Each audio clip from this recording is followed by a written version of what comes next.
en los llanos de Colombia y Venezuela. Son los territorios donde habita una extraña criatura, conocida como el Silbón.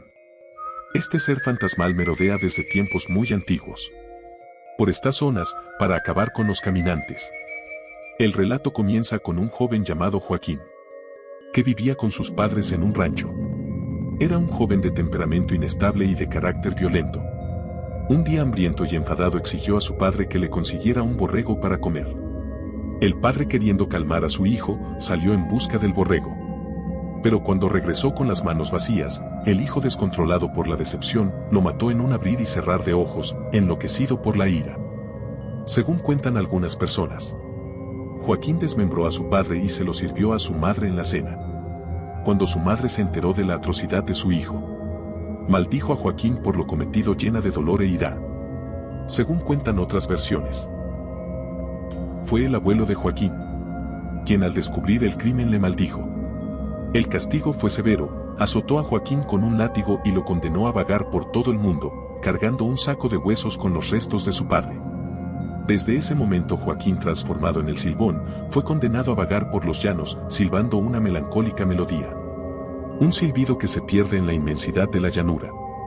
Siempre se lo conoce como un hombre muy delgado, casi esquelético, alto, con un sombrero que esconde su rostro y un saco de huesos a sus espaldas.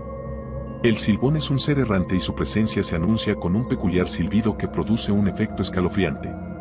Cuanto más cerca se encuentra el Silbón, más lejos se escucha su silbido, y cuando más lejos se encuentra el Silbón, más cerca se escucha el silbido. Esta peculiaridad sirve para desorientar a sus víctimas y atraparlas en sus trampas mortales.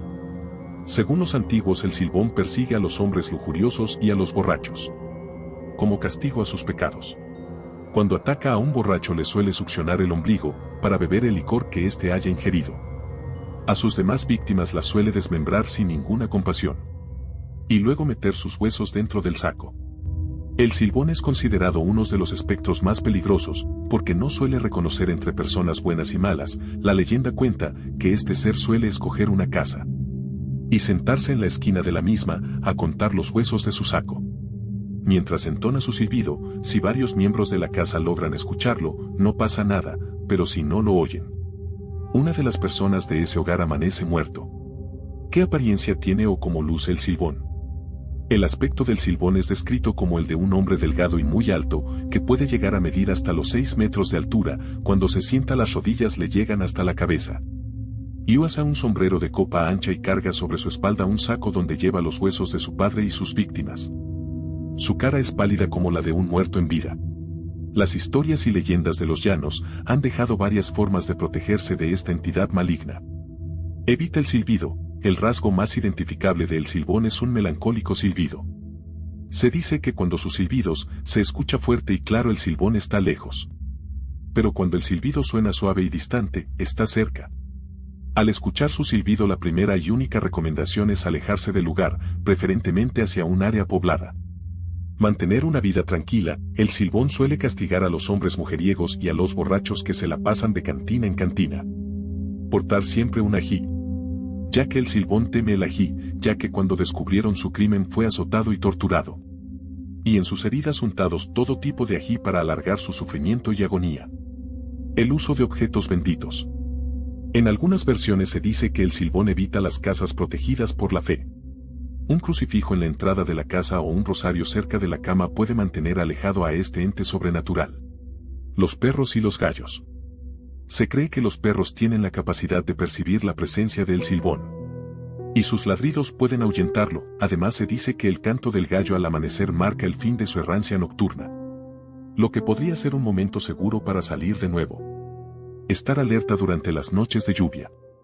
Las noches lluviosas son particularmente peligrosas, ya que se considera que son los momentos favoritos del Silbón para merodear. Durante estas noches se recomienda permanecer en el interior y evitar viajar solo. Ofrecer tabaco. En algunas versiones de la leyenda se sugiere ofrecer tabaco al Silbón, porque esto puede calmarlo y permite a la persona escapar. A pesar de estas precauciones, lo más importante es recordar que el Silbón es una entidad de castigo. Al tener una vida de buen comportamiento y tratar a los demás con respeto y justicia, es la mejor defensa contra su maldición. La leyenda del Silbón es una sombría advertencia de los llanos, una historia que despierta temor en las noches oscuras y tormentosas.